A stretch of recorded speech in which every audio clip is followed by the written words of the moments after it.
Salut, aujourd'hui on va parler de charnière et notamment de positionnement de charnière. Comment poser une charnière sur une porte de meuble. Donc finalement c'est une opération qui peut paraître compliquée mais qui ne l'est pas. Et je vais vous expliquer comment on peut faire.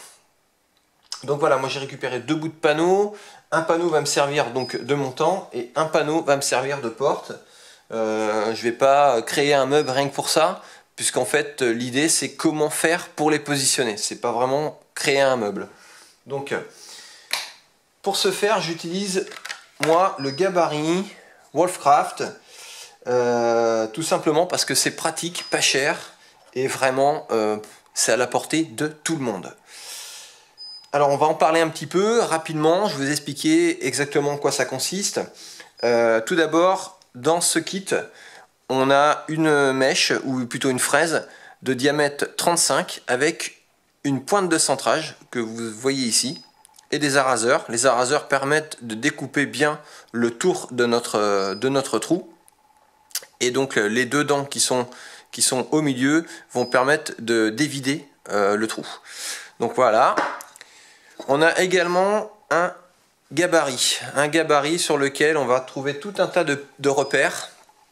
Alors, on a de ce côté donc un gabarit pour les charnières en diamètre de 26 mm. C'est pas notre cas aujourd'hui. Notre cas, nous, va se porter sur le gabarit en diamètre de 35, puisque nos charnières sont également en 35 mm de diamètre. Donc on parle que de ce côté-ci, puisque de ce côté-là c'est un petit peu différent. Éventuellement je referai un petit tuto rapidement pour ça, mais finalement ça en sert un peu moins. Ce qui nous intéresse vraiment, c'est les repères qu'on a de ce côté. Donc on va commencer. Faut savoir que c'est un kit qui est aux alentours de 15 €. Donc mèche et gabarit compris. Bon, c'est vraiment pas très coûteux, quoi. Donc là, pour commencer, ce qu'on va faire, on va d'abord tracer. Donc je vais partir du principe que j'ai ici mon montant, le montant, et ici ma porte. Je vais d'abord tracer un repère, mais le repère, pour placer ma charnière, je ne le fais pas n'importe où. Je vais le faire à 9 cm du haut de ma porte. Alors 9 cm, je n'ai pas pris cette mesure au hasard. Donc, je fais un repère à 9 cm ici, en haut, et à 9 cm en bas. Bien entendu, hein, sur votre meuble, vous placez d'abord correctement votre porte sur le meuble avant de faire vos tracés. Utilisez éventuellement un jeu de cale, mais c'est important. Moi, je le fais à plat, c'est un petit peu plus facile, mais la méthode est exactement la même.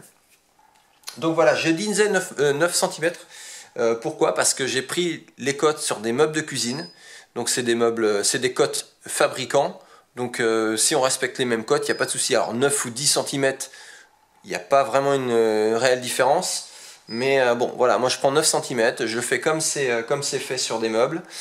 Il faut savoir aussi que si vous avez une porte plus grande, bien entendu, il faudra rajouter une charnière au milieu, à égale distance des deux autres. Donc voilà, une fois que j'ai fait mes deux repères, ici et ici, je sépare les deux panneaux et je fais une perpendiculaire à mon repère sur les deux panneaux qui sont le montant et la porte.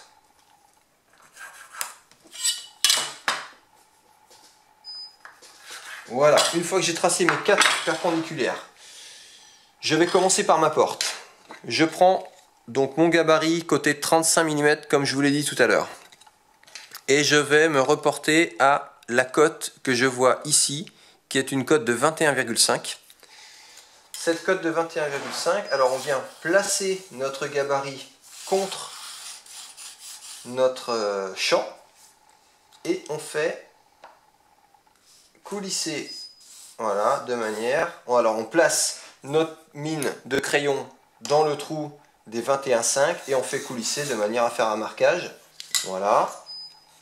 Certains peuvent prendre un pointeau, moi je trouve que c'est une méthode qui va très bien. Voilà, donc là on plaque bien et on fait la même chose de ce côté. Donc là, on a 2 repères. Ces 2 repères vont correspondre à l'emplacement de nos charnières, des 2 côtés. Donc, il suffit maintenant d'usiner. Il nous suffit maintenant d'usiner. Donc, à l'aide de ma pointe de centrage que vous voyez ici, que je vais venir appliquer à l'intersection de mes 2 traits préalablement tracés, je viens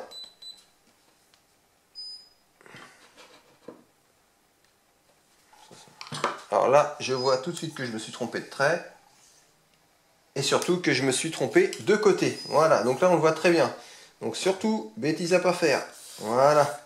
Et on voit que j'avais pris, j'ai dû faire attention, j'ai dû me tromper sur le côté. Voilà, j'avais pris le 26 mm et le 26 mm me serait amené trop près de mon champ. Donc attention, voilà, bien prendre le 35. Je le prends là, je revérifie là, je suis bien en 35. Voilà, donc là, eh ben, c'est parfait puisque comme ça.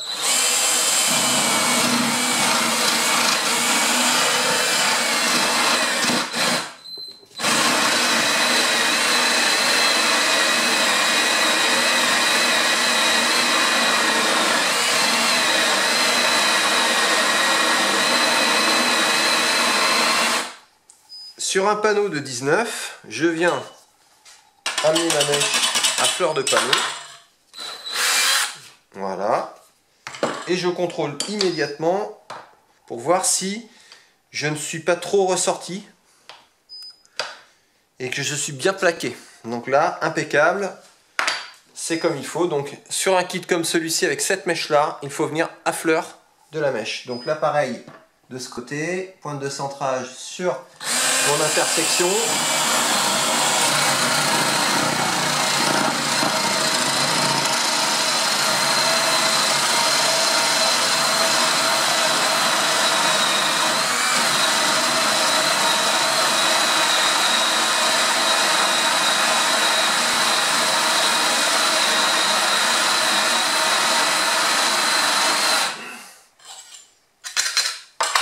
Voilà. Attention toutefois à ne pas aller trop loin pour ne pas sortir du panneau. Ça, ce serait dommage. Parce que là, la porte est foutue. Bon, les mèches sont étudiées pour, donc il n'y a aucune raison. Donc voilà. Déjà, j'ai percé mes emplacements de charnière. Je ferai de la fixation par la suite. Voilà. Je vais continuer avec mon gabarit. Et maintenant, je vais m'intéresser de plus près à ces 2 repères sur le côté. Toujours, attention, en diamètre 35. Oui, de toute façon, c'est la même chose. L'entraxe, c'est le même, sauf que le positionnement n'est pas au même endroit, on le voit bien. Donc, du coup, on va conserver le diamètre de 35 pour nos repères. Voilà. Et on va positionner sur notre trait. Voilà. Et on va faire 2 petits repères dans les trous de 32. Même chose en bas. Donc ça, c'est sur le montant de notre meuble pour fixer les embases. Je prends des vis et je fais un pré-perçage sur mes repères. Alors moi j'utilise cette méthode, mais on pourrait très bien prendre un pointeau pour faire un marquage. Ça sera tout aussi efficace.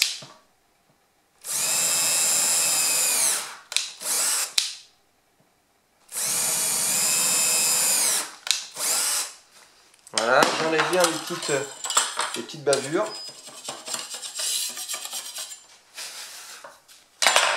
Alors le médium fait de la poussière, hein, donc portez des équipements. Alors on positionne nos embases. Sur les embases, on voit un petit repère, une petite flèche. Cette petite flèche indique l'avant du meuble, c'est-à-dire que on est sur l'extérieur de notre meuble. Je viens positionner la flèche vers ma charnière. Voilà. Et là, je viens centrer, puisqu'on a des trous. On a des trous oblongs sur l'embase, donc ils nous permettent d'avoir un jeu quand même de réglage.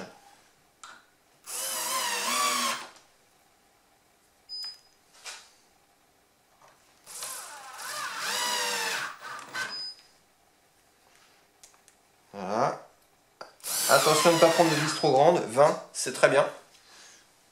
Une vis un peu trop grande, une vis de 25, ben ça passe plus, hein. On sort du panneau. Donc voilà, on a nos embases avec les flèches qui sont vers l'extérieur du panneau. Maintenant, une étape assez importante sur laquelle je vais vous indiquer ma petite astuce. Quand je dis importante, c'est qu'il faut faire surtout attention à ce que notre mèche ne soit pas, alors j'exagère bien sûr, mais qu'elle ne soit pas de travers, quoi. Une fois vissée de travers, même un petit peu, c'est gênant pour venir positionner nos charnières dans les embases. Donc c'est pour ça qu'il suffit, moi je prends un petit niveau, ou un grand niveau si j'ai plusieurs charnières avec des portes plus grandes, et je viens visser, donc je viens plaquer mon niveau contre les deux embases, elles se mettent automatiquement droites.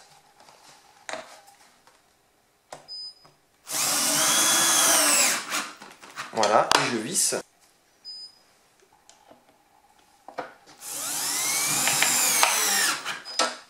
Je viens visser mes charnières.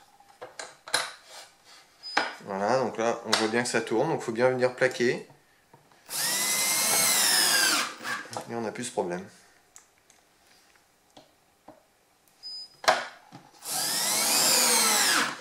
Voilà.